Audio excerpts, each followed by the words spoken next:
Alors on va commencer, il est 21h. Je vous ai mis la languette, je crois à tout le monde, là où on va commencer.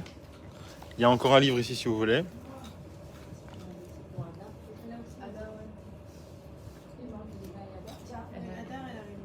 Ok. Super. Le lien, c'est le lien que tu m'avais envoyé hier. Ouais, je crois que ça marche, ouais. Je crois qu'on est en direct déjà, ouais.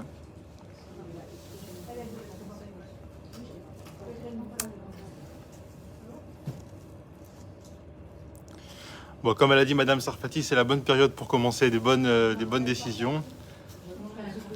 Ça sonne bien, Madame Sarfati.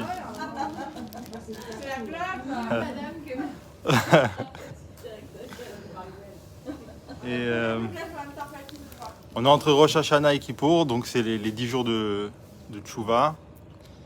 Et c'est la meilleure période pour parler de ce qu'on va parler ce soir. On va commencer le premier chapitre du Tanya. La semaine dernière, enfin il y a 2 semaines, on avait fait l'introduction. Je fais un petit récapitulatif. On avait d'abord expliqué les raisons pour lesquelles, logiquement, il n'aurait jamais dû écrire ce livre. Vous vous rappelez ? Il avait dit que normalement un livre ne peut pas répondre à ce genre d'attentes. Quelles attentes ? Les attentes, bonsoir, les attentes de répondre à toutes les questions qui puissent exister. On avait dit comment c'est possible qu'un livre il puisse comprendre l'âme d'une personne avec toutes les nuances de l'âme, etc. Et c'était quoi la réponse qu'il avait apportée ? Il avait dit « Ach beyodai ou mekirai ka'amina », c'est-à-dire « je vous connais ». C'est pas un livre, il ne s'agit pas d'un livre, il s'agit d'une relation, c'est-à-dire il s'agit d'un entretien, d'une entrevue chez quelqu'un qui vous connaît, qui vous comprend et surtout qui vous veut du bien. Il y avait marqué « Dibour shel chiba matsui benenu », c'est-à-dire il y avait des discussions d'affection entre nous et c'est avant tout un lien d'amour. Ce livre, c'est un entretien et c'est avant tout un lien d'amour très fort entre le Admor Hazaken et ses chassidim. Et d'ailleurs, les chassidim ils disent que ceux qui étudient ce livre, par la force des choses, ils deviennent des chassidim du Admor Hazaken. Donc, là-dessus, il avait dit, puisque c'est ça, on peut écrire un livre. Maintenant, je vous rappelle qu'il y a une promesse énorme dès le départ, c'était je vais apporter des réponses à toutes les questions. Et c'est un projet très ambitieux. Et seulement dans le livre, il n'y a pas de questions. Quand on ouvre le livre, il n'y a aucune question dedans, il n'y a que des réponses. Donc, comme si qu'il fallait un peu deviner les questions. Quel type de questions ça peut être ? Déjà, ça peut être toutes les questions, puisqu'il l'a dit lui-même. Mais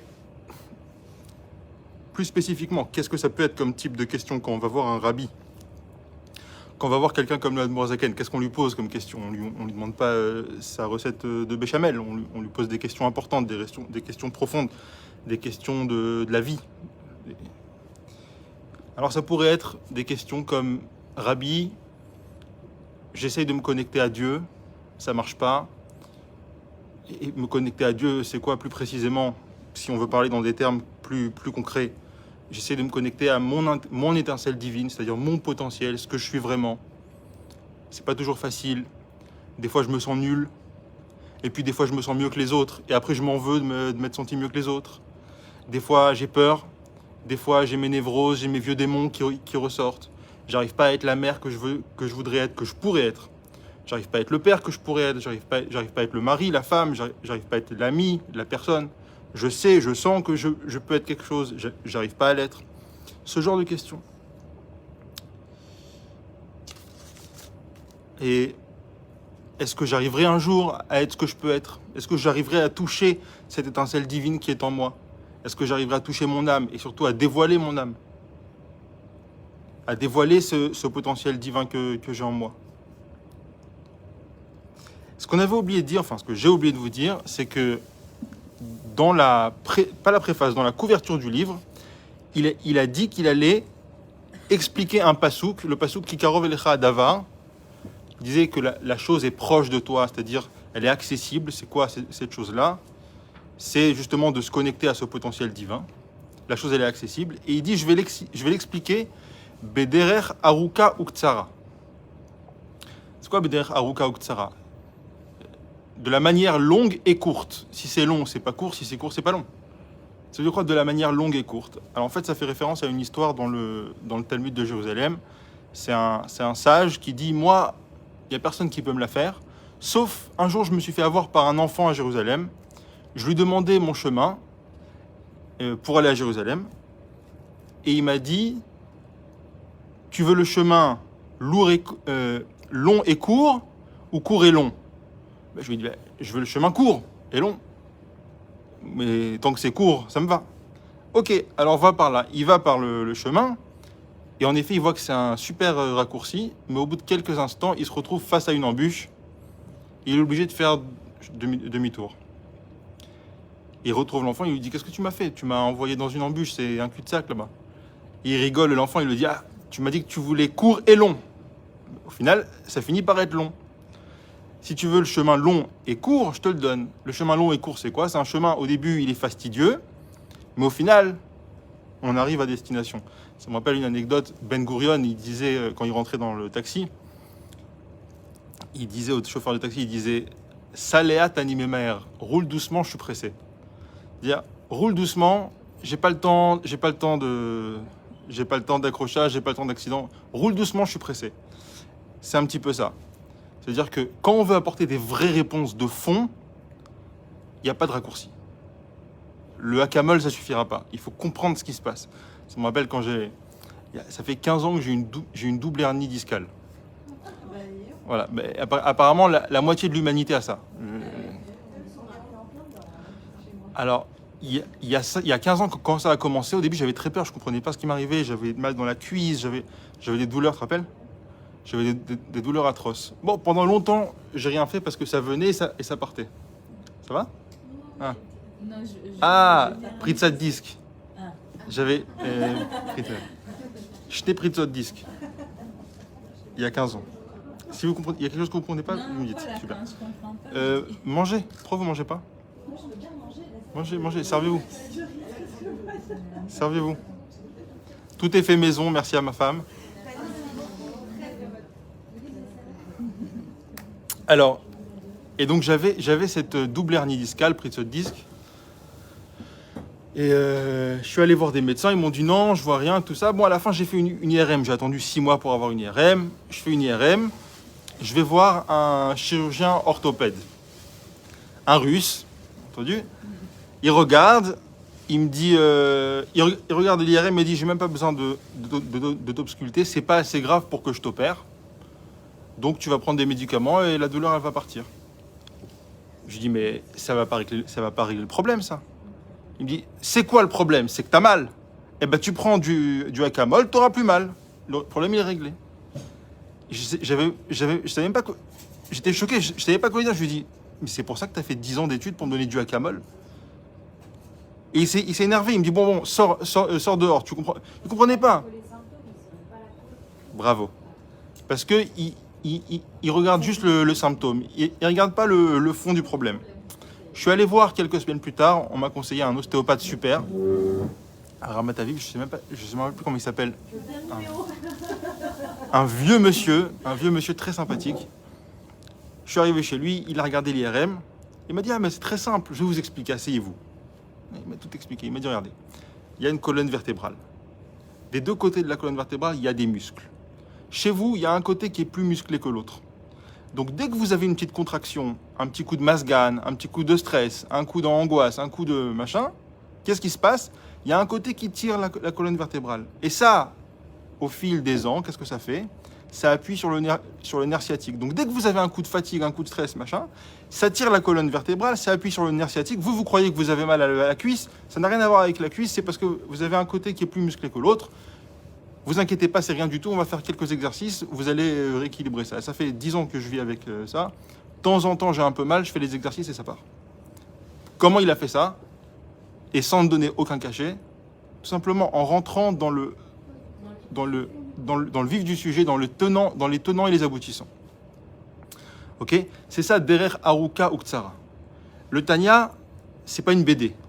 C'est un livre complexe qui rentre dans les méandres de la structure de notre psychisme et de notre âme et de ce qu'on est. Mais quand on maîtrise les ficelles, c'est-à-dire on a compris comment ça marche, tout devient plus clair. Ça ne veut pas dire qu'il n'y a plus de problème, mais ça veut dire que tout devient plus clair. On sait comment ça marche, on sait pourquoi les émotions, d'où elles viennent, comment est-ce qu'elles s'enchaînent, et pas que les émotions, aussi comment ça s'appelle je perds mes mots, l'intellectuel, pardon. Pas que l'émotionnel, aussi l'intellectuel. Comment ça marche l'intellectuel, la structure de l'intellectuel, comment est-ce que l'intellectuel traite une information, une nouvelle information qui rentre. Qu'est-ce qui se passe avec cette information? Qu'est-ce qu'elle crée chez nous, cette information? À quel moment ça va créer une émotion? Une émotion de calme, une émotion de sérénité ou une émotion au contraire d'angoisse et de perte de contrôle, etc. Comment ça fonctionne tout ça? Ok?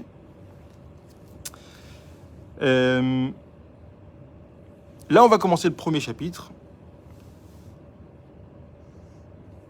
Le premier chapitre, en fait, les 12 premiers chapitres, ils vont nous donner un guide méticuleusement structuré de ce qui se passe à l'intérieur, comme je viens de vous le dire.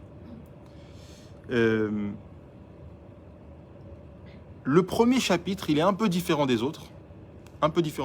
Faut vous accrocher. Si vous avez des fils qui étudient la Gemara, vous allez pouvoir voir ce qu'ils ressentent au quotidien, parce que le premier chapitre, c'est dans un style très talmudique, très académique, talmudique, c'est-à-dire il va ramener beaucoup de sources, il va comparer les sources entre elles. Pourquoi il va faire ça? Pour répondre à une question a priori un peu bizarre, pour répondre à la question « Qui suis-je » C'est quoi? Ça veut dire quoi, qui suis-je? Aux yeux de la vérité, qui je suis? À mes yeux, ça n'a aucune importance. Un jour, je me sens super-héros et un jour, je me sens moins que rien. Mais aux yeux de la vérité, c'est-à-dire aux yeux du judaïsme, aux yeux de Dieu, comment je suis? Je suis bien, je suis pas bien. Des fois, j'ai l'impression que je suis le dernier des nuls. Mais des fois, j'ai l'impression que quand même, je m'en sors pas trop mal, je suis bien. Et puis, j'ai fait quelques trucs pas mal aussi. Mais j'ai du mal à savoir où je suis vis-à-vis de la vérité, vis-à-vis de Dieu. Ce premier chapitre, c'est de ça qu'il va parler. Il va parler des tzadikim, il va parler des Rechaim, et il va parler du héros du livre, le Benoni. Vous vous rappelez, c'est un livre qui s'appelle Sefer Shel Benonim. Il va commencer à parler du Benoni, et on va voir pourquoi c'est tellement intéressant de parler du Benoni. On va voir pourquoi le Benoni, c'est une révolution dans le judaïsme. C'est une révolution dans la manière de voir les choses. Ok? On commence. Accrochez-vous, tenez tête. C'est un peu, comme je vous l'ai dit, c'est un peu talmudique. On va essayer de faire ça bien. Tanya, Besof Perek Gimel Denida, Mashbi'in Oto Tei Tzadik Ve'al Tei Rasha. Ve'afilu Kol Haolam Kulo Omer Lecha, Omrim Lecha Tzadikata, Eye Be'inecha Kerasha. C'est enseigné, Tanya ça veut dire il est enseigné, dans un traité qui s'appelle Nida, que le bébé, quand il est dans le ventre, il y a des anges qui viennent le voir et qui le font jurer. Mashbi'in Oto, ça veut dire ils le font jurer. Sois un tzaddik, ne sois pas un rachat. Et troisième chose, même si le monde entier te dit que tu es un tzaddik, sois à tes yeux comme un rachat. Première source, première Gemara. Ok?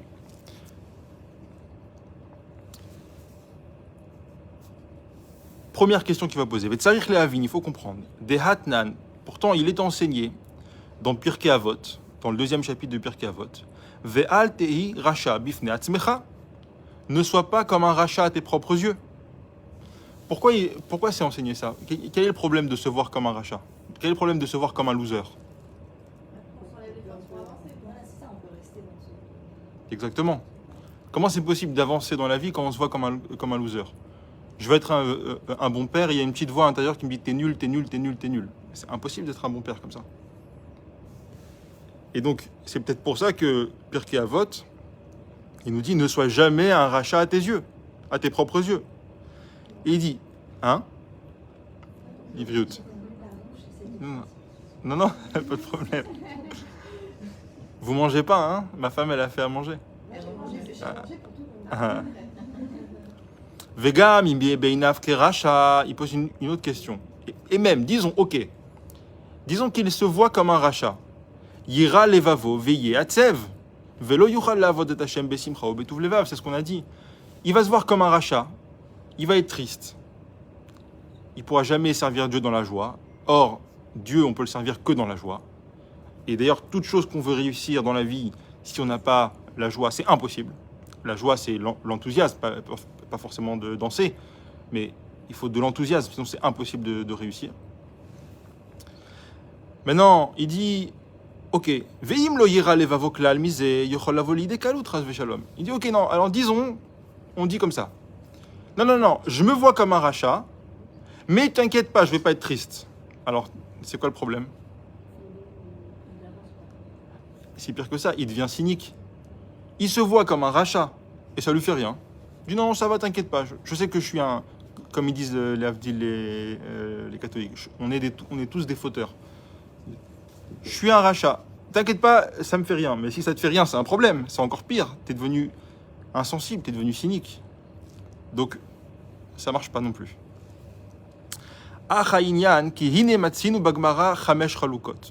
Maintenant, il va faire une petite introduction comme ça. Il va dire, dans la Gemara, il y a cinq niveaux. Tzadik vetovlo, le tzadik qui n'a que du bien. Tzadik veralo, le tzadik qui a du mal. Racha vetovlo, racha veralo ou beinoni.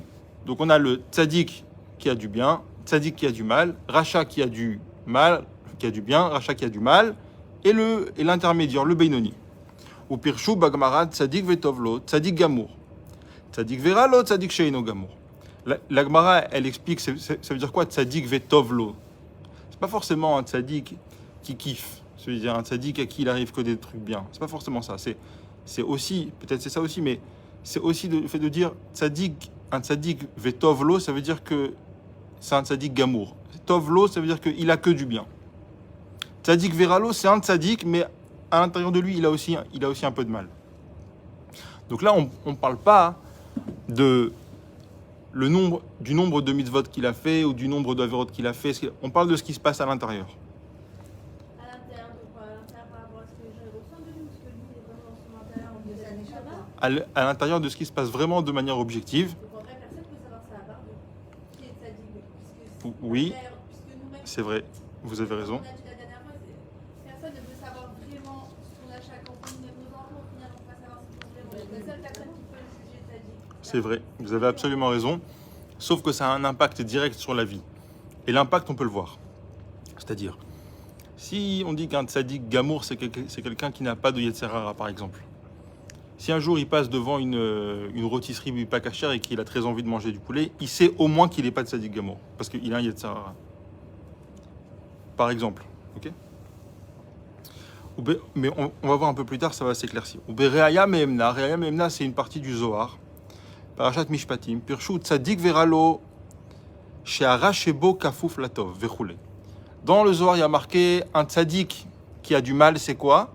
C'est un tzadik, il est tzadik et il a du mal à l'intérieur de lui, mais le mal est complètement annulé au bien. Ça veut dire qu'il y a tellement plus de bien que le mal est là, mais il n'a pas son mot à dire. Je sais que c'est beaucoup d'informations, vous inquiétez pas, on va faire le point après. Ou Bagmara, sauf Perek Tet des Brachot. Une autre Gemara, il ramène encore une autre Gemara dans Brachot.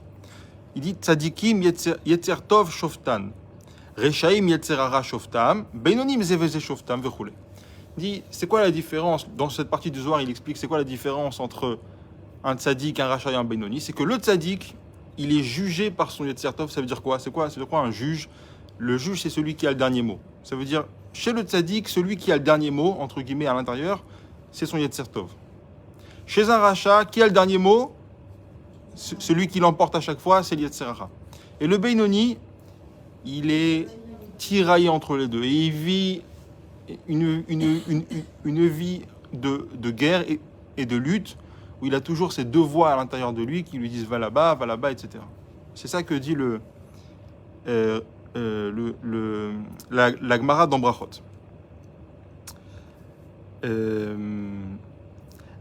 Pardon, ça je l'ai dit. Ok. Maintenant, dans le Zohar, il y a marqué un tzadik qui a du mal, c'est quoi? C'est un tzadik qui a du mal, mais il a du mal à l'intérieur de lui, mais le mal est complètement annulé au bien. Ça veut dire qu'il y a tellement plus de bien que le mal est là, mais il n'a pas son mot à dire. Je sais que c'est beaucoup d'informations, vous inquiétez pas, on va faire le point après. suite à cette Gemara-là, il y a une histoire, entre guillemets, c'est-à-dire un dialogue très intéressant entre deux sages très connus, Rabba, c'était un des plus grands sages de sa génération, et Abaye. Amar Rabba Kegon Ana Beinoni. Rabba il dit Beinoni, c'est justement comme moi, c'est exactement ce que je suis. Abaye il lui dit Lo Shavik Marchaye Lechol Bria. Il lui dit si toi t'es Beinoni, on est tous morts. On est tous morts. Si toi t'es le grand tzaddik, toi t'es Beinoni, on est tous des Rechaim. Et il a marqué qu'un rachat, même quand il est vivant, il est mort. Si toi t'es Beinoni, on est tous foutus. On s'en sortira jamais. Donc c'est aussi une phrase, un dialogue intéressant. Comment Rabba il peut dire qu'il est Beinoni? Alors peut-être qu'on n'a pas du tout compris ce que c'est Beinoni finalement. Ou la vin kolze ba'ereitev. Pour comprendre tout ça en profondeur. Vegam la vin masha amar Eyov. Job. Vous avez lu ce livre, Job? C'est très intéressant. Job, c'est un livre, c'est un des 24 livres. Eyov en hébreu. C'est quelqu'un qui avait tout pour lui. Il était riche, il avait des enfants, il était en bonne santé, etc. Et un jour, le Satan, il est venu voir Dieu. Il dit, tu vois, celui-là, il se comporte bien comme un tzaddik. Il prie Dieu, etc. Mais pourquoi? Parce que tout va bien dans sa vie.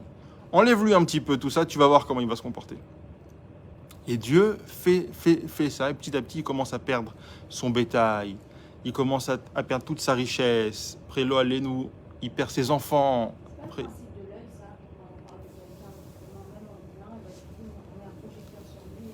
peut-être.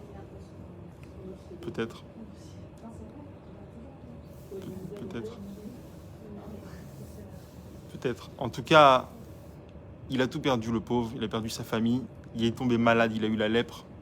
Et il est resté ce qu'il est resté. Il est resté pieux. Et un jour, quand même, il s'est un peu révolté. Il a dit à Dieu, dis-moi, tu te fous de moi. Tu crées des tzadikim, tu les récompenses. Tu crées des rechaïm, tu les punis. Ça rime à quoi ton histoire? Ça sert à quoi? C'est un jeu couru d'avance. Il y a des punitions et des récompenses pour des gens qui ont déjà une structure qui va dans un sens ou dans l'autre. Ça est déjà prédéfini. Ça sert à rien. Ça rime à rien. Il dit comme ça. Ribono shel olam, barata tzadikim, barata rechaim choulé. Il lui dit, t'as créé des tzadikim, t'as créé des rechaim, et après tu veux faire les comptes, ça rime à rien. Et le Admour Hazaken, il dit, veha, et pourtant, tzadik veracha loke amar.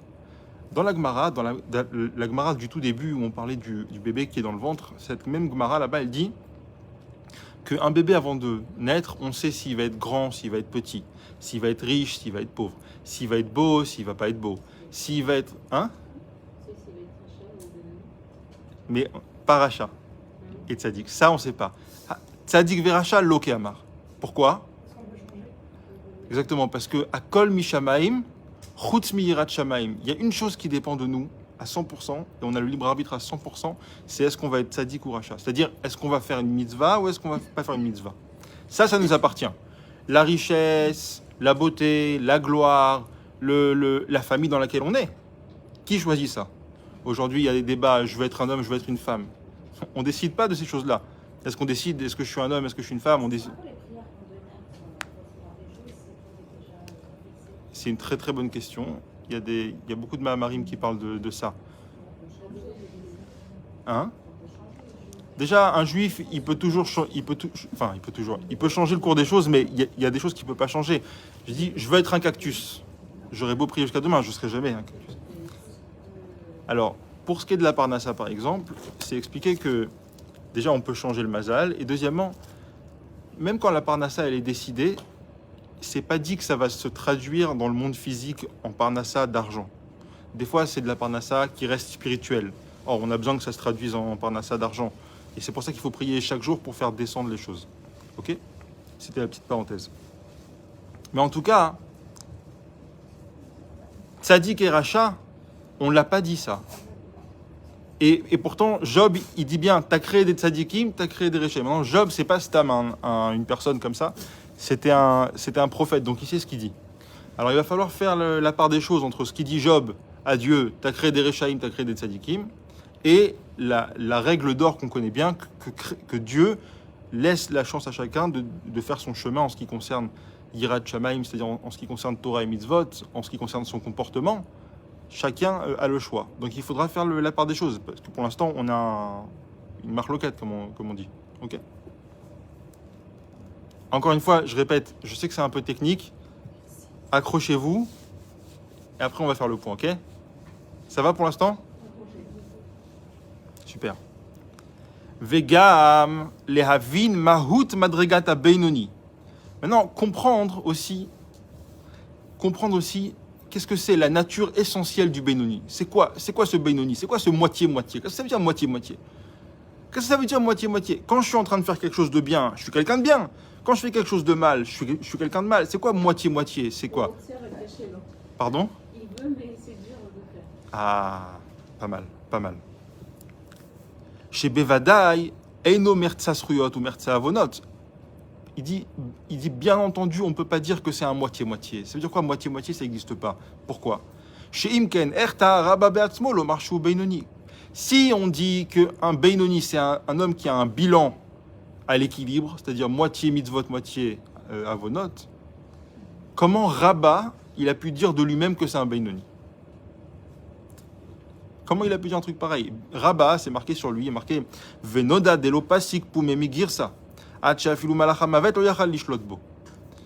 C'est connu que Rabba, il étudiait la Torah tout le temps. Il faisait que ça. L'opasik poumé migir, ça veut dire sa bouche ne s'arrêtait pas de dire de la Torah. Quand est-ce qu'exactement il aurait eu le temps de faire une moitié d'Averot? Tu me dis une Avera, ok. Une moitié d'Averot, quand? Il était devant tous ces Talmidim pendant tout le temps. C'est impossible. C'est impossible. On peut, pardon? Mais on peut pas, même si c'est par la pensée. Déjà, quand il étudie la Torah, je vois pas comment il peut avoir des mauvaises pensées. Mais même si c'est ça, c'est pas moitié-moitié. C'est pas moitié-moitié. Et on parle, et aussi je vous rappelle, on parle du leader spirituel du peuple juif de l'époque. On va voir. Il y a...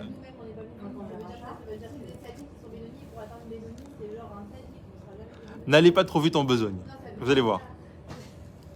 Elle a envie de partir. Je me dis pourquoi ça va déprimer parce que mon fils après c'est de dire de toute façon on sera jamais des Bénoni, mais on prend pas même le radis parce que c'est Bénoni. Alors maintenant comme vous dites ça, je me dis on va voir si mon fils il me dit des bêtises. Alors le message du Tania c'est tout sauf ce que vous venez de dire. Ça m'envoie justement quand il me dit ça, je me dis mais qu'est-ce que je vais lui répondre s'il me dit ça? Il me dit ça sert à rien de faire parce que maman de toute façon on pourra jamais faire. Je vais vous dire un truc. Quand j'ai voyagé chez le Rabbi là, il y a quelques semaines. On a rencontré là-bas le chaliard de Thaïlande, le Rav Vilelem, Nechemia Vilelem, une merveille. Il nous a dit un truc fabuleux. Il nous a dit, généralement, quand on va voir quelqu'un en lui disant « j'ai fait X, Y, Z », et que cette personne, elle nous dit « ok, mais quand est-ce que tu vas multiplier par 2, et par 3, et par 4 ?» Généralement, quand on est face à une personne comme ça, c'est très frustrant. C'est-à-dire, quoi que je fasse, c'est jamais assez.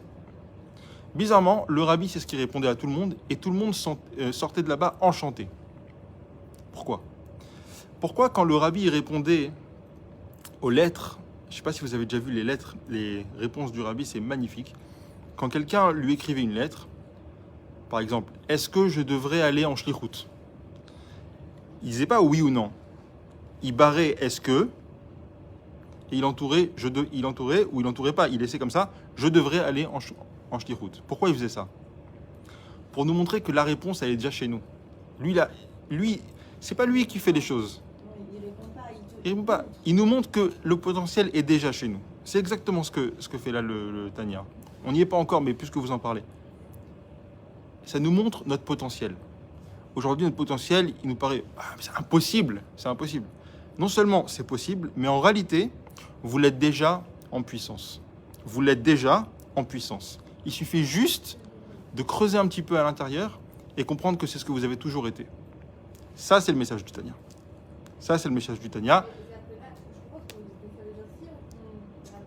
Moi, je comprends, moi, en tant que mais quand un enfant, moi, il me dit ça et qu'il me dit, par exemple, il va me parler de Rabbi Ben Germain, qui ne prend pas compte de ça, et je me dis, comment je peux lui dire, t'as le potentiel, alors que lui, Ben Germain, pour lui, c'est le plus haut qu'on peut être. Alors il me dit comment moi je peux me prétendre plus haut, enfin, avoir la volonté d'être plus que Benoni, alors que déjà on dit ça du Rabbi. Donc comment moi je peux. Ouais. Alors je dis comment on répond à un enfant avec ça. Moi en tant qu'adulte, je peux comprendre, ok, c'est ça, mais parce qu'on a tous le potentiel et il faut qu'on essaye d'arriver à ça. Mais lui en tant qu'enfant, alors il dit, en vraiment, on dit déjà, c'est un suki, moi, le Rabbi, tout ce qu'on lui apprend toute la journée, alors il dit, ça sert à rien, quoi, ça ne sera jamais ça. C'est très dur d'expliquer ça à un enfant. Le Tanya, c'est quelque chose que les enfants vont devoir réétudier après l'école. Pourquoi?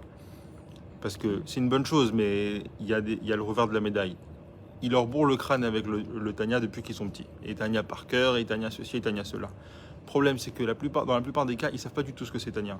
Et ils développent un peu une allergie, qu'ils vont devoir par la suite surmonter.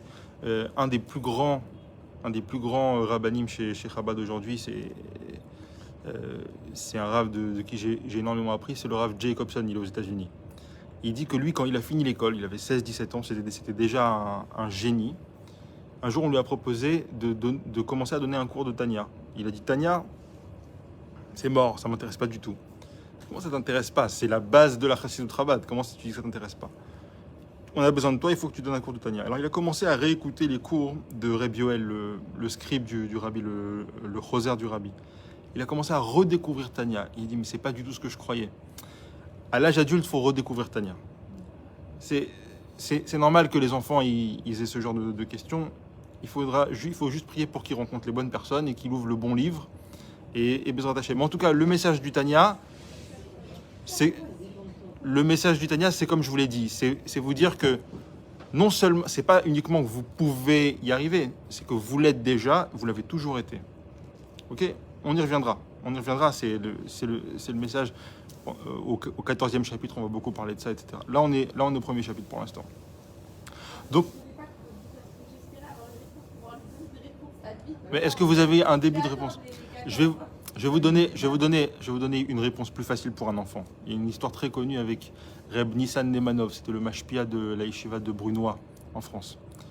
Un jour, il y a un jeune bachour qui est venu lui poser exactement cette même question. Il lui a dit, dis-moi, Reb Nissan, on apprend que le héros, c'est le Benoni. Entre nous, il y a combien de Benoni sur Terre? C'est impossible d'être Benoni. On verra plus tard, on ne sait pas encore ce que c'est, mais on verra plus tard que Benoni, c'est quelqu'un qui maîtrise ses pensées, ses paroles et ses actes à chaque instant. Qui maîtrise. Alors, non, il y en a.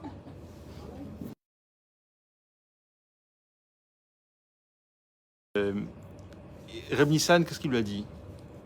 Il lui a dit, est-ce que tu peux maîtriser tes pensées, tes paroles et tes actes pendant 1 minute? Ça, je peux. Pendant 2 minutes, tu peux? Si tu peux être Benoni pendant 1 minute et que tu peux l'être pendant 2 minutes, ça veut dire que tu peux être pendant toute ta vie. Le Benoni, c'est en réalité, c'est le vrai nous, la vraie version de nous, c'est ça. La vraie version de nous, c'est ça. Tout le reste, c'est uniquement des traumatismes, des névroses, des peurs, des vieux démons qui nous polluent et qui nous empêchent d'être ce qu'on est. Mais le Benoni, c'est l'essence de ce qu'on est. Ok, ça vous aide un peu plus? Vous êtes convaincus? Avec plaisir. Ok, donc forcément on a dit, le Benoni, c'est pas un moitié-moitié. Ensuite, Ve'od, she'arei bisha she'oseh avonot nikra rasha gamur, ve'afilu ha'over al isur kal shel divrei sofrim mikre rasha. כדאיתא בפרק ב' ביבמות ובפרק כמה דנידה, ואפילו מי שיש בידו למחות ולא מיכה נקרא רשע. Maintenant, il dit encore pire que ça. Heureusement que Mme Sebag est partie. Il dit plus que ça. Il dit, mais c'est quoi cette histoire de Benoni moitié-moitié? Un juif, quand il fait une avéra, au moment où il fait la avéra, il n'est pas Benoni, il est rachat complet. Donc, on ne peut pas être Benoni. C'est où on est tzaddik, ou on est rachat. Ça n'existe pas, ce Benoni. Si le Benoni, c'est quelque chose qui se mesure dans les actes, ça ne peut pas exister. Parce qu'au moment où un juif fait une avéra, il appelait rachat, même si c'est une toute petite avéra, même si c'est une avéra des Rabanan, il dit, même si je vois quelqu'un faire une avéra et que je n'ai pas fait ce qu'il faut pour l'en empêcher, à ce moment-là, je m'appellerai rachat. Alors, c'est quoi cette histoire? Là, c'est très difficile. Donc, qu'est-ce qu'il est en train de dire là? Il n'est pas en train de nous dire qu'on est tous des rachats, c'est pas ça du tout qu'il dit. Il dit que ça n'existe pas le concept de Benoni. Ça n'existe pas le moitié-moitié. C'est ou noir ou blanc. Si on parle des actes. Ça, c'est ce qui se passe à l'intérieur. Ça, c'est ce qui se passe à l'intérieur. Alors après, il va commencer à parler de ce qui se passe à l'intérieur. Ah, alors, Benoni, c'est forcément quelque chose qui parle de ce qui se passe à l'intérieur. Bonsoir. Pas de problème. On va voir. Ouais, on va voir. Ouais. Quelque chose comme ça. On peut être très ambivalent en fait, dans une manière d'agir alors qu'on n'a pas pensé à faire comme ça, mais on peut agir d'une certaine manière qui est en désaccord total avec ce qui se passe à l'intérieur. On va voir. Donc, quelqu'un qui fait une faute, au moment de la faute, il est appelé Racha. Si après il fait tchouva, il est appelé Tzadik. Donc on voit qu'il n'y a pas de Benoni, il n'y a pas de statut intermédiaire entre la faute et la tchouva, je m'appelais Benoni. Non. C'est où il est Tzadik, où il est Racha. Benoni, encore une fois, si c'est dans les actes, si ça se juge dans les actes, c'est un concept qui ne peut pas exister. Ve'afil ou a ouvert al divrei kal shel divrei sofri mikre Racha, kedeita beperek bet de bamot. Ah ça pardon, je l'ai dit, excusez-moi. Ve'kol sheken ve'kal vachomer bevatel eize mitzvah taseh she'efshar lo lekaima. Il dit encore pire que ça. Même quelqu'un qui n'a pas fait une avéra, mais il n'a pas fait une mitzvah qui s'est présentée à lui, et il s'appelle Racha aussi. Donc c'est foutu. Si on parle des actes, on est foutu. Et ça ne peut pas exister le Benoni. Comme celui qui peut étudier la Torah, un homme, les femmes elles sont dispensées de ça, mais un homme qui peut étudier la Torah et qui ne le fait pas, il est appelé aussi Racha. À son propos, les sages ont dit qu'il avait humilié la parole de Dieu, etc. Et donc forcément, Pshita des Mikre Racha de fait, mais ouvert à l'issour des Rabbanan. Forcément, il s'appelle encore plus Racha que quelqu'un qui fait une petite faute.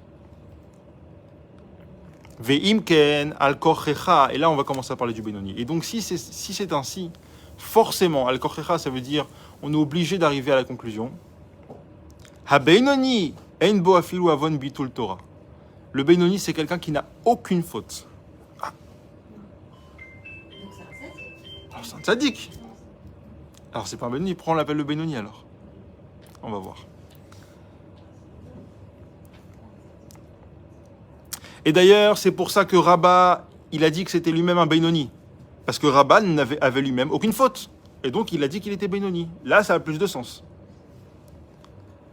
Maintenant, il pose une question. Veha de amrinan be'alma de merza mikre Benoni. C'est marqué partout dans la Gemara que moitié-moitié, c'est un Benoni. Celui qui a une majorité de fautes, c'est un Racha. Celui qui a une majorité de bonnes actions, c'est un Tzadik. Celui qui est moitié-moitié, bilan 0, vous êtes comptable, Madame Sorbu.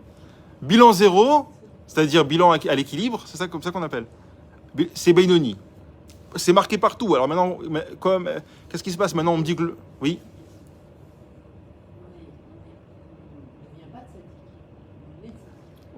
C'est pas... Ouais, mais c'est pas le sujet. C'est pas le sujet.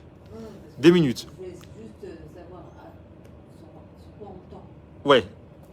Ouais, bien sûr. On va voir d'abord c'est quoi un peu plus tard, on va voir c'est quoi le tzaddik et on va voir est-ce que c'est possible. Donc c'est écrit partout. Non, le Admor Azaken, il vient de nous dire le Benoni, il a 0 faute. Il dit allez, 2 secondes. C'est quoi? C'est une nouvelle religion? C'est marqué partout que le Benoni c'est un moitié-moitié. C'est marqué partout. Il dit Hu Shem Amushal le Inyan Sachar Ve'onesh. C'est un nom d'emprunt. C'est quoi un nom d'emprunt? Si mon fils il a réussi ses devoirs, je lui dis t'es un champion. Est-ce que pour autant c'est un champion? Est-ce que c'est Mike Tyson? Il est monté sur un ring, il a gagné des matchs? Non, c'est pas un champion. Shem Amushal, ça veut dire j'utilise un nom pour signifier le fait qu'il a réussi quelque chose. Autre exemple, le pied d'une table. Une table, elle a un pied. Elle n'a pas un pied. Elle a juste que, comme le pied, c'est quelque chose qui soutient le corps, et que la table, elle a quelque chose qui soutient son corps. Alors j'appelle ça le pied de la table, mais c'est pas un pied, elle a pas de pied la table. Une tête de gondole. C'est quoi tête de gondole? C'est ni une tête ni une gondole. C'est juste pour expliquer certaines choses. Shem Amushal, ça s'appelle. Quand on dit Benoni, c'est un Shem Amushal. T'as plus l'exemple?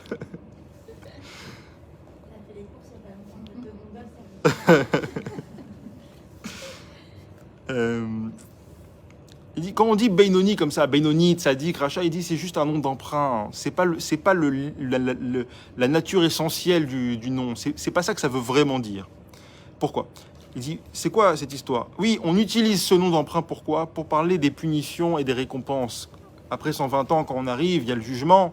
Il faut bien savoir, je ne vais pas commencer à te poser des questions. Comment tu étais à l'intérieur? Il y avait de la lutte, Non, je veux savoir, qu'est-ce que tu as fait, qu'est-ce que tu n'as pas fait? Là-dessus, si tu réussis, c'est-à-dire tu avais plus de mitzvot, je te dis, allez avec les tzadikim. Tu n'es pas un tzadik pour autant, tu n'es pas Baba Salé, tu vas avec les tzadikim. Si c'est le contraire, chasvé shalom, allez avec les rechaim. Si c'est moitié-moitié, bilan à l'équilibre, avec les beinonim. Mais avec les moitié-moitié. Mais c'est pas ça que ça veut dire vraiment. Ça, c'est juste un nom d'emprunt. Ça veut dire quelqu'un d'équilibré en fait. Quelqu'un qui arrive à lutter contre son mauvais penchant et qui arrive aussi à écouter son vrai penchant. Donc en fait, le Benoni, c'est le top. C'est parce que celui qui arrive à maîtriser son bien et son mal. Très bien. Vous vous approchez, très bien. Très bien. Celui qui a le mal en lui, il existe, le mal il existe, comme le bien il existe, mais il n'écoute pas le mal. Benoni, c'est quelqu'un qui se bat toute sa vie. Il n'a pas une seconde de répit. C'est quelqu'un qui se bat toute sa vie, mais c'est quelqu'un qui ne se ment pas lui-même. C'est quelqu'un qui sait où il est. Il ne refoule pas ses... Bonsoir. Il ne refoule pas ce qui se passe à l'intérieur. Je fais une petite parenthèse. C'est quoi le grand chidouche de parler du Benoni? Pourquoi c'est tellement une nouveauté de dire le Benoni? Ça n'existait pas ça avant. Dans les livres de Moussar et de Yira, etc., Chovat Alevavot, Mesilat Yesharim, Mochot Tzadikim, tous ces livres qui sont des livres Gdoshim. On parle là-bas on dépeint le juif parfait, celui qui vit une histoire d'amour avec Dieu et qui fait tout comme il faut, etc. Et celui qui n'est pas ça, il est rachat. Alors, c'est quoi la différence ici? Ce qui se passe quand on lit ce genre de choses, Baruch Haba, il y a une place ici. Quand je lis des histoires, c'est comme ce que vous avez dit, Madame Sebag, je lis des histoires sur les tzadikim, sur les chassidim qui ont donné leur vie pour pouvoir dire Shema Israël, etc. Et je lis ça et je me dis, moi je suis pas ça. Je suis pas ça, concrètement, je suis pas ça. Donc si je suis pas ça, je suis le contraire. C'est-à-dire, je vois la vie en noir et blanc. Maintenant, il y a, dans ce schéma, il n'y a pas de gris. C'est ou noir ou blanc. C'est où je suis en love story avec Hachem, ou bien j'y arrive pas. Et voilà. Ça, c'est la nouveauté du Benoni. Si...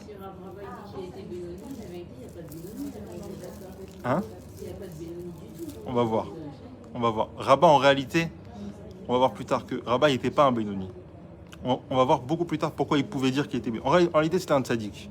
Mais il ne pouvait pas le savoir parce que, comme elle l'a dit plus tôt, on peut jamais vraiment savoir ce qui se passe à l'intérieur. Même un tzaddik, on dit qu'un tzaddik, il ne faut pas qu'il se fasse confiance, même jusqu'à la dernière minute de sa vie. Parce qu'on sait vraiment on sait jamais ce qui se passe à l'intérieur. Maintenant, qu'est-ce qui se passe quand on voit... C'est exactement ce qu'elle a dit, Madame Sebag. Et d'ailleurs, c'est ce qui se passe dans la tête des enfants. Quand on nous parle de grands critères, il y a deux solutions. Le Rav Stenzal, il écrit ça dans l'introduction de son explication sur le Tanya. Il y a deux solutions. La première solution, je comprends que c'est mort. Donc j'ai une désillusion.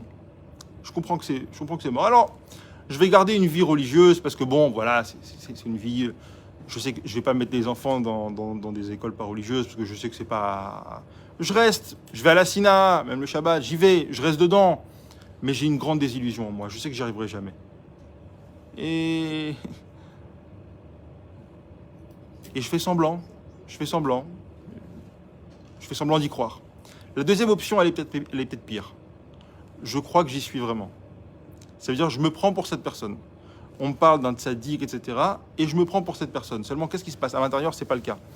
Et donc, qu'est-ce qui va se passer quand j'ai une espèce de voix qui me dit « Tu devrais détester cette personne pour le mal qu'elle t'a fait. tu devrais lui en vouloir pour le manque de respect qu'elle t'a manifesté, etc. Je vais faire quoi? Je vais ignorer, je vais refouler, faire comme si qu'elles n'étaient pas là. Moi, je suis un tzaddik, je vais me voir comme un tzaddik. Dans les deux cas, c'est une façade. C'est pas vrai. Je suis pas en phase avec ce qui se passe vraiment à l'intérieur. Le Beinoni, il est en phase avec ce qui se passe à l'intérieur. Il sait qu'il se lève le matin pour une lutte. Il sait qu'il est là pour se battre.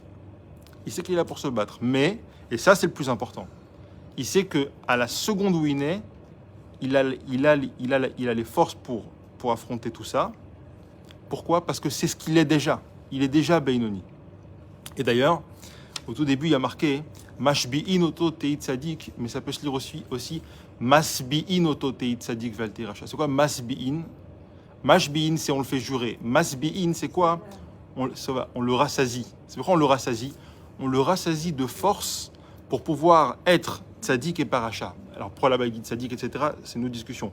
Mais en tout cas, il nous rassasie de force pour être ce qu'on peut être, un Beinoni. Okay, je continue un tout petit peu. Il nous reste... Ah, il n'y a pas de son? Mince. Top. Non, elle a dit des fois il n'y a pas de son. Top. Je continue un petit peu, il nous reste 10 minutes. Donc, quand on parle de tzaddik, Beinoni, Racha, etc., c'est juste un nom d'emprunt pour ce qui est du jugement après 120 ans. Les filles chez Nidon Acharubo, parce qu'il est jugé sur la majorité. Ou Mikre Tzadik Bedino Meachar chez Zoché Badin. Il est appelé Tzadik juste parce qu'il a gagné le procès. Ça veut dire qu'il peut avoir 51 bonnes actions. Il sera appelé Tzadik. Pourquoi? Parce qu'il a juste une majorité de bonnes actions.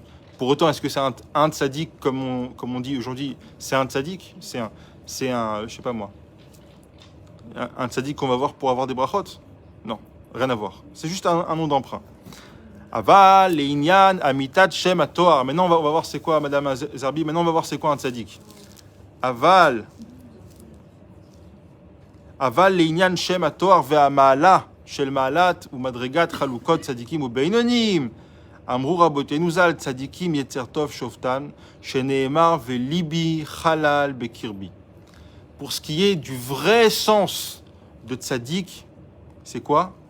C'est ce qui a marqué à propos de David. David, il dit « Velibi halal bekirbi », c'est-à-dire « Mon cœur s'est vidé de son yetzer hara ». Il dit c'est quoi ça?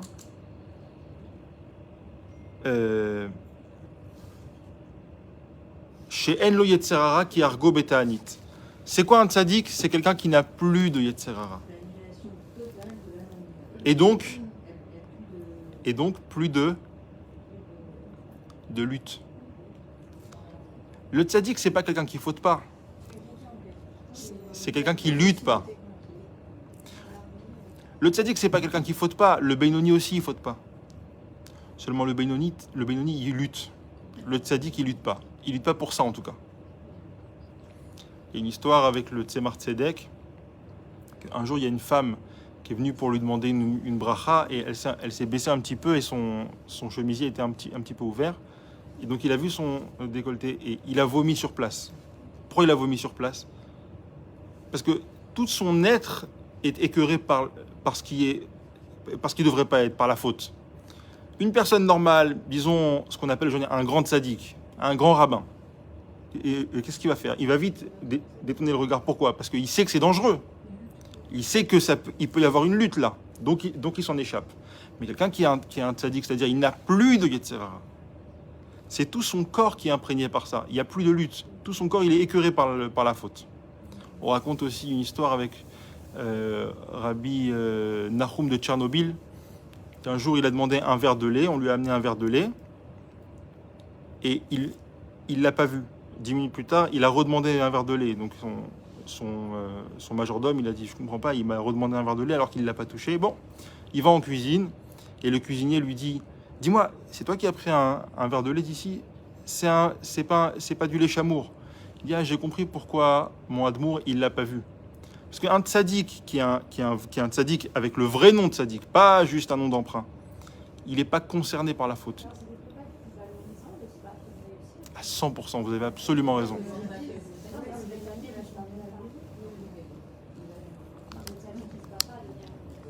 Et c'est pour ça, qu'est-ce qui crée le plus Dieu? Des Beinonim ou des Tzadikim? Le but du monde, c'est le Beinoni. Le Tzadik, il est là pour aider le Beinoni. Mais l'objectif du monde, c'est le Beinoni. C'est... J'ai pas compris. C'est comme le rapide, je pense qu'il était plus intéressé, pas plus intéressé, mais c'est-à-dire quand quelqu'un venait le voir tatoué ou pas habillé comme il fallait. Il avait droit à des grands sourires. Bah oui, Et les Chassidim, il avait droit au iceberg. c'est ça. C'était déjà qui qui, le rabbi que c'est la génération qui préfère, c'est celle-là. Ouais. Aval kol michelo igia le madregazu. Mais tout celui qui n'est pas arrivé à ce niveau où il n'y a plus de Yetzerara, Av Shesriotav Merubin Alavonotav, même si ses mérites sont bien plus comment dirais-je, nombreux que ses fautes, Eino Bemaalat ou Madrigat Tzadiklal, il n'a rien à voir avec le Tzadik, le vrai Tzadik, ça n'a rien à voir avec ça. Velachen Amurazal Bamidrash, Ra Kadosh Baruch Hu Betzadikim Shem Muatim, Amad Veshatalan Bechol Dor Vador. Et c'est pour ça que maintenant on comprend un midrash, il y a marqué Dieu a vu qu'il y avait très peu de tzadikim, il les a disséminés à travers les générations, il les a éparpillés à travers les générations. Il y en a tellement peu, il faut qu'il y en ait à peu près un toutes les générations, pas à peu près, il faut qu'il y en ait un par génération. Ou comme c'est écrit, Vet tzadik yesod olam, comme c'est écrit, le tzadik yesod olam c'est quoi? C'est un tzadik, il y a un tzadik à chaque génération, sur lequel le monde tient. Le monde tient. Ok? On va s'arrêter là. Je ne veux pas aller plus loin, mais là, ça va devenir très très intéressant. Ça l'était déjà, mais là, ça devient très intéressant. Il va commencer à expliquer comment ça peut marcher cette histoire. Comment ça peut marcher cette histoire de un Beinoni. Tu me dis qu'il est Beinoni, donc il n'est pas tzaddik. Mais tu me dis qu'il ne faute jamais. Après, on m'explique, oui, c'est parce que il a un Yetzerara, le tzaddik, il n'a pas de Yetzerara. Comment ça marche? Et là, on va commencer à rentrer dans la structure, dans l'anatomie de l'âme. Je vous donne un teaser, un petit... Comment ça s'appelle en français, comment on dit un petit extrait, ouais. Non, il y a un truc... La bande-annonce, ouais, la bande-annonce. Un teaser, bande-annonce. Il va nous rapporter ce qui est marqué dans les ouvrages de Rabbi Chaim Vital, c'est l'élève du Harizal. C'est que il va nous dire qu'un juif, il n'a pas une âme. Il en a deux. Il a deux âmes. C'est un peu ça. Il n'y a pas une âme, il y a deux âmes.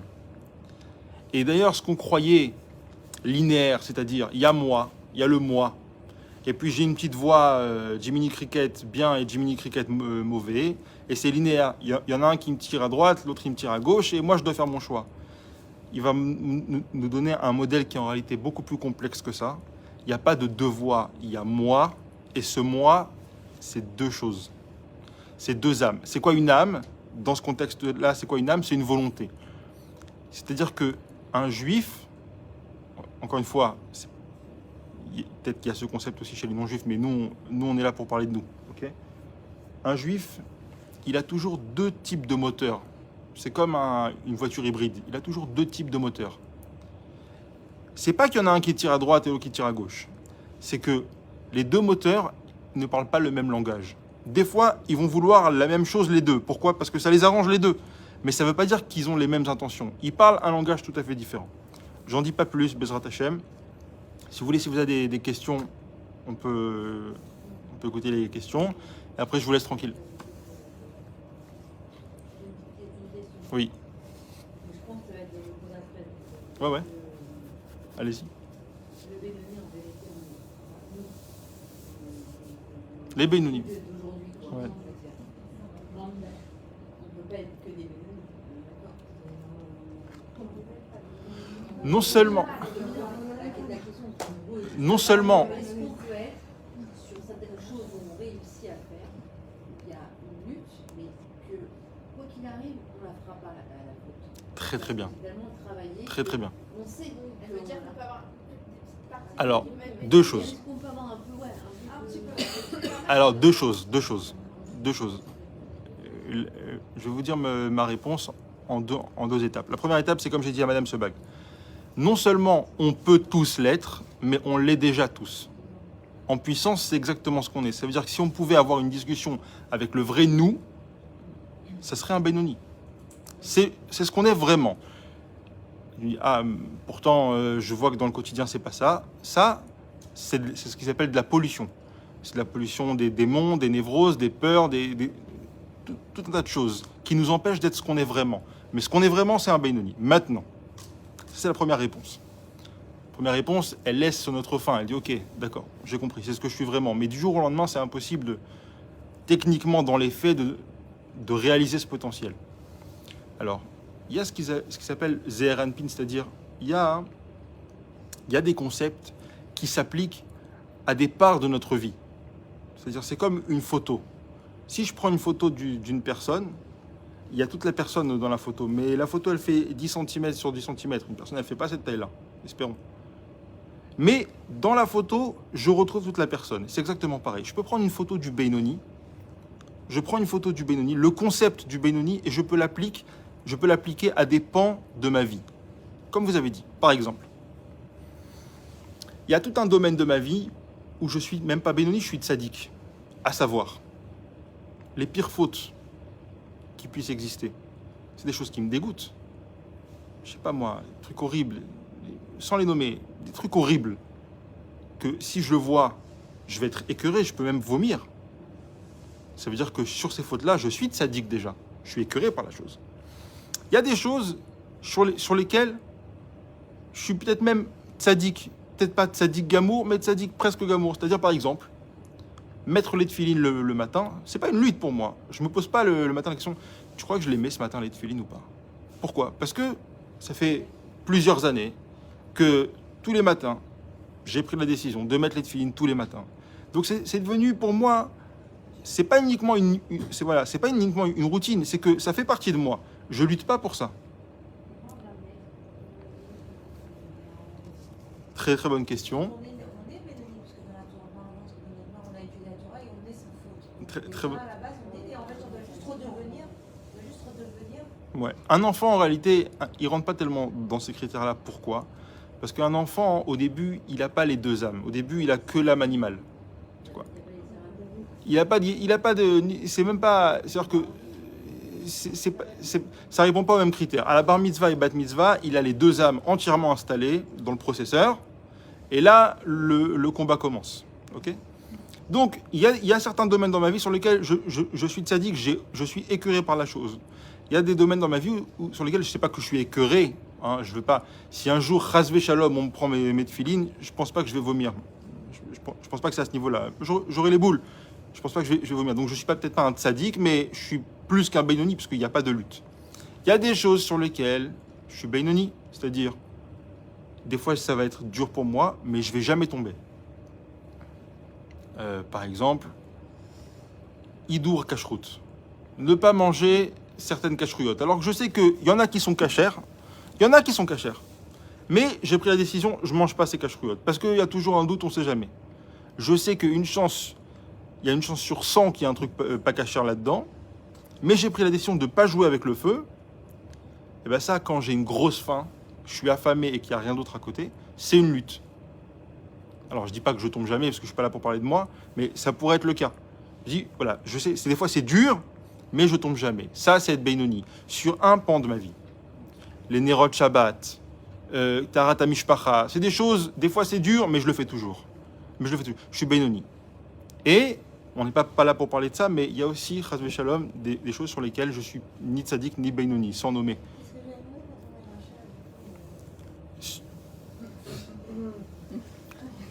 On peut l'être parfois sur certains. Non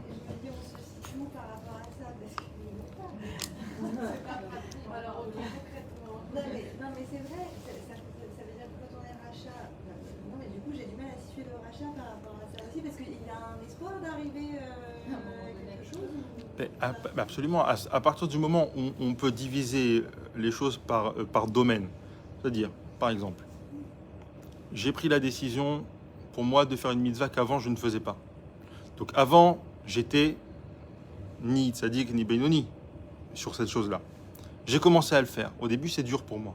Tout de suite, je suis Benoni là-dessus. Pourquoi? Parce que j'ai une lutte et je le fais. Donc, je suis Benoni là-dessus. Maintenant, je suis Benoni. Hein? Voilà, la nuance, c'est qu'il n'y a pas de niveau de.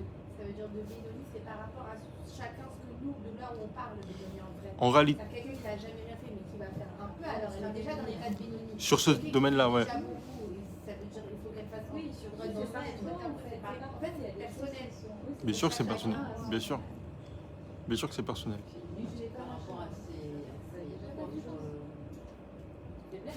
Ses propres forces et ses propres faiblesses, ouais. Il y en a aussi qui disent je préfère pas faire ça parce que je sais que je peux flancher.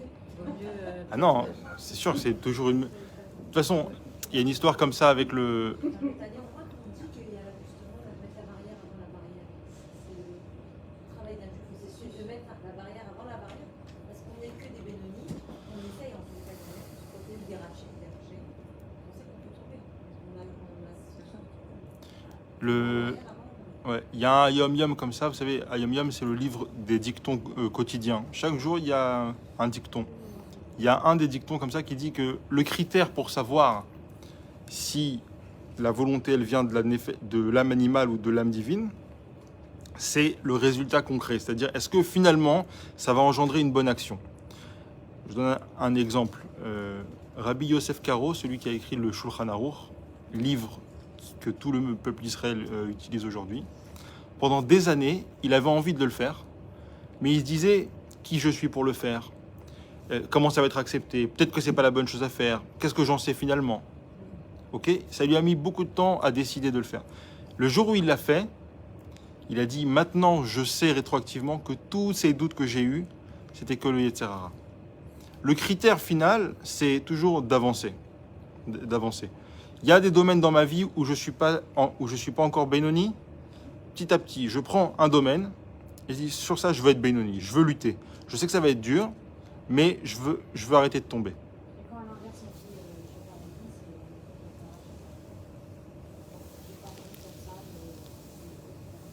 je vais pas C'est un manque d'information, on va dire. Un manque d'éducation. Un manque d'enseignement. Un manque de connaissances et on n'a juste pas saisi l'importance.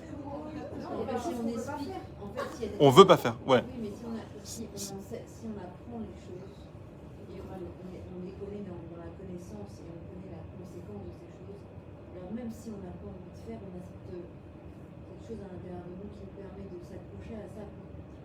Ou tendre, en tout cas. Je vais vous dire, même le rabbi, je ne l'ai pas vu écrit, mais je l'ai beaucoup entendu, quand il y a des gens qui se rapprochaient, qui venaient de loin, la directive, c'était de ne pas leur faire tout faire du jour au lendemain. Parce que c'est la meilleure façon de perdre la personne. Ah, ça veut dire quoi? Ça veut dire que je vais dire à une personne disons, de pas manger telle sorte de choses, mais je vais le laisser manger ça. Je vais le laisser faire une avéra. Malheureusement, au début, on est obligé. Pardon? Pour moi, alors je vais vous dire très clairement, c'est typiquement mon cas, c'est-à-dire que de dire je fais pas. Non mais je le dis vraiment parce que pour le coup ça me parle vraiment. De dire je fais pas ça, donc je me sens pas légitime de faire ça, je trouve ça bête de faire un truc mais pas en faire un autre. C'est hyper compliqué. Parce que c'est. Alors, oui, mais ça veut dire que quand tu le fais, moi j'ai vachement mal avec ça, parce que je me dis je suis pas légitime de faire ça. non, Pourquoi je serais timide alors que je fais pas ça? C'est pas grave. wow. L'exigence, c'est que quand tu es face à ton enfant, tu sais très bien à un moment que si on s'était organisé une force, c'était sa mère, tu ne connais pas. Si tu ne fais pas travailler sur un point pour l'élever sur quelque chose, tu lui dis bah non, c'est ou tu fais tout ou tu fais rien. Le gosse il fera rien, tu sais très bien. Mais si tu lui donnes l'occasion de travailler sur un point, tu sais que le fait de travailler sur un point, ça va élever tous les autres points derrière. Ça va le mettre l'élan, c'est quelque chose qui entraîne, c'est un argument en fait.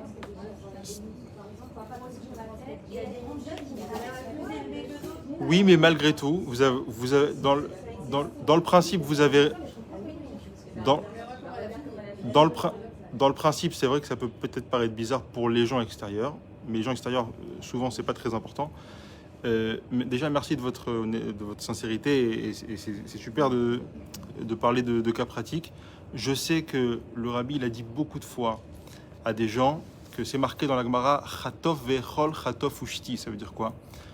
On est dans une période, on est 2 minutes avant la rédemption, 2 minutes avant la Géoula. Je sais que ça fait longtemps qu'on dit ça, mais le monde, il avance à une telle vitesse que ça peut pas être autre chose. Ça veut dire quoi? Ça veut dire que dans un instant, on va pouvoir se connecter à notre potentiel divin. Pour faciliter ça, chaque chose qu'on fait, ça nous fait avancer dans la bonne direction. Chatov vechol chatov ushti, ça veut dire, c'est comme quelqu'un qui arrive à un mariage qui est presque fini. On lui dit, mange ce que tu peux manger, bois ce que tu peux boire. Ne commence pas à poser des questions. Est-ce que ça se fait de boire le champagne avant de boire le café avant le champagne? Ce que tu peux, ce qui te présente à toi, fais-le. Ah, c'est ridicule de mettre un chapeau alors que je suis en tongs. C'est pas grave. C'est pas le moment de faire ce genre de calcul, parce que ce genre de calcul, souvent, c'est le Yetzer Hara. Ce qui est important, c'est d'avancer. Ce qui est important, c'est d'avancer. Ce que vous avez fait, vous-même, ça vous appartient. Ça vous appartient. Ce que vous avez fait, ça vous appartient. Quelqu'un viendra et vous dit « Oh, vous savez, c'est pas par ça qu'il faut commencer. » C'est pas pour lui. Vous savez, il y a une expression comme ça. On dit qu'un homme à 60 ans, il dit comme ça. Un homme, une femme, il dit « Oh là là, moi, quand j'étais jeune, avant mes 40 ans, je souffrais tellement du regard des autres. J'étais oppressé par le regard des autres, je voulais plaire à tout le monde. Quand je suis arrivé à 50 ans, j'ai arrêté de me soucier du regard des autres. J'ai enfin pu être ce que j'étais vraiment. Et quand je suis arrivé à 60 ans, je me suis rendu compte que personne n'avait jamais regardé. On croit que le monde nous regarde ne regarde pas. Peu importe, c'est entre nous et Dieu, c'est entre nous et notre âme, et c'est entre nous et nous-mêmes. Je vous souhaite un bon Kippour. L'essentiel, c'est d'avancer, exactement. Je vous souhaite un très bon Kippour, un bon jeûne pour toutes, une très bonne année, Shana Tova Metuka, et je suis très content qu'on continue, Bezrat Hashem, ce shiur de Tanya. Du coup, dimanche, c'est